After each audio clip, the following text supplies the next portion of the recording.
But I mean, we might as well speak on that note in terms of the UCI rankings, the close race between UAE and Jumbo-Visma.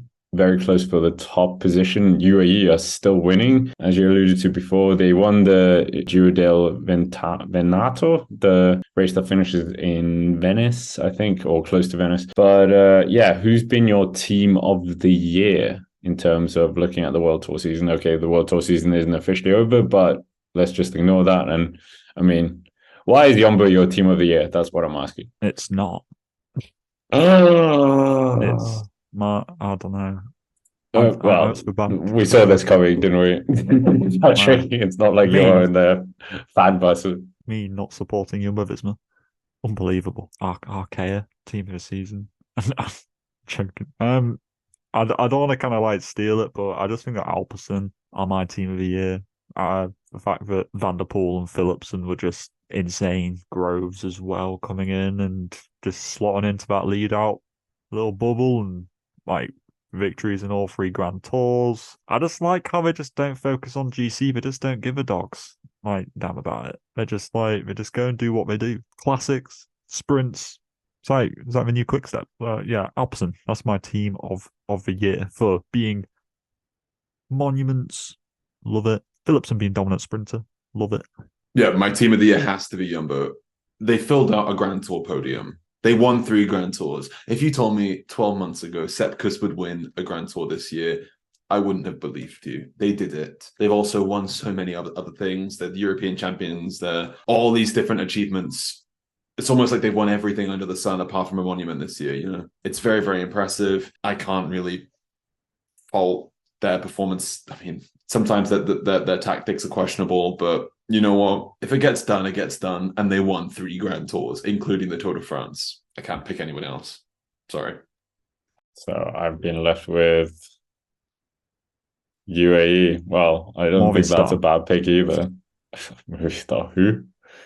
I mean, UAE, if I have to build their case, it's kind of like fourth place on the World Tour with Juan Ayuso, Tadej Pogacar second, winning stages on the tour, winning Ronde van Vlaanderen, who saw that coming, and his incredible springtime season when you think about it, Paris-Nice, Amsterdam Gold, Flesh Ballone, and up there in Milan-San Remo as well. And Lombardia. yeah, exactly. Two Yeah, monuments true. for them. And they've had all the victories as well with teammates. So it's not just the Tadej Hmm. Pogacar show. So But they're a lot more, yeah, full now as a team.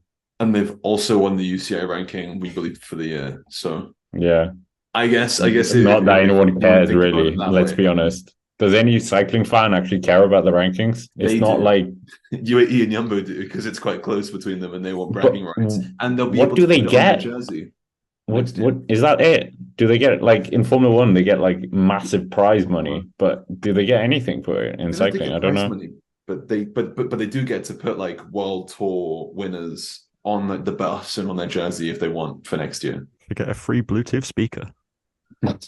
My point isn't like, yeah, well done UAE, but it's more like UCI. Why haven't you done more to make Mm. this something? You haven't made it like prestigious. Yeah, Yeah. I think we're more looking at the people who are at the bottom end of the rankings instead of people who are at the top end of the rankings. But I think that's just because of the relegation system we now have in the sport. Okay, we might as well flip it. Who's been your most disappointing team of the year? They have to be a world tour team. Um, No, don't you um, dare pick Uno X. no, I was just wondering. It felt like a little bit cruel to pick on Mm. Novo Nordisk or something. I don't know. It seemed a Can bit I cruel. can I say my pick? Yeah. Anton Sure. O'Shea. Ooh. Someone was gonna go there.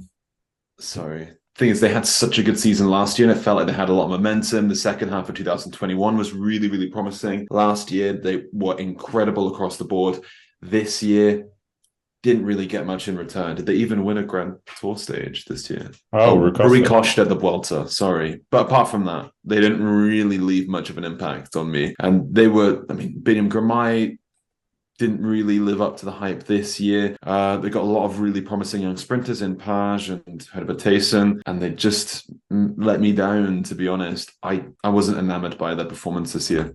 I'm thinking guys like AG2R, DSM, even like dare I say Group Armor for my expectations versus reality, the highlight was when Godou managed to was on the podium of Paris-Nice and just nothing else. I know that Madouas came, he won the national champs, and that was really cool, and he won Britannia Classic. Like that was I had quite a lot of expectation for them, but I've had to pin somebody down.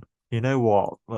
Jaco. I'll say Jaco. I know that Michael Matthews won a stage, but where were they? What, Groenewegen? Did he do something this year? Like, considering that Jaco, what I kind of consider them to have been in the past, like, it's just like, I don't know. I don't think they really came anywhere close to what they have been capable of in the past. So I'll pick them. Of them, 5 that I wanted. I was gonna go for EF almost because of Carapaz, but that seems very mean considering like Ben Healy doing quite well and Nilson Palace as well in the early part of the season. Yeah, AG2R I think is quite a good one. Ineos, I mean that's just because you're comparing them to like Team Sky, but yeah, no, yeah, Into My Shades, quite a sad one. DSM, no, that's a bit harsh. Coffee is definitely not. Arkea for sure. DSM, I think, at the bottom of the UCI rankings. No, I tell a lie. Astana Kazakhstan. Oh no. Oh gosh, Gutsenko. no, it's fine. Okay, what do we think about Astana's season? Because they've technically had the worst one because they're the lowest on the UCI rankings. I'll be honest. Hype. Like, yeah, I think it's more hype than actual results.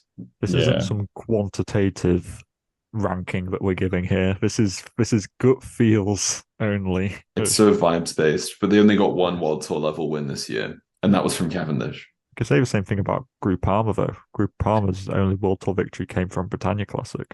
True, but then Groupama top 5'd the Giro, came second at Paris-Nice, podiumed Strade Bianche, were right up there in a number of races. I don't think this is Groupama's best season. I think Groupama underperformed this year, but I don't think it's not exceptionally underperforming. If I'm honest as well, Arkea Samsic really let me down. I was expecting more from them. Yeah. They only had 10 victories this year, none of which are the World Tour level. I really expected them to make that step up, a bit like Intermarché did in 2021, where they moved onto the World Tour level and really jumped up, and we've seen it before with other teams, but we just didn't see that from Arkea this year. It was quite disappointing, even though Kevin Vauquelin looked really good at the beginning of the year. Later on in the Grand Tours, they weren't very memorable at all at either 3 Grand Tours.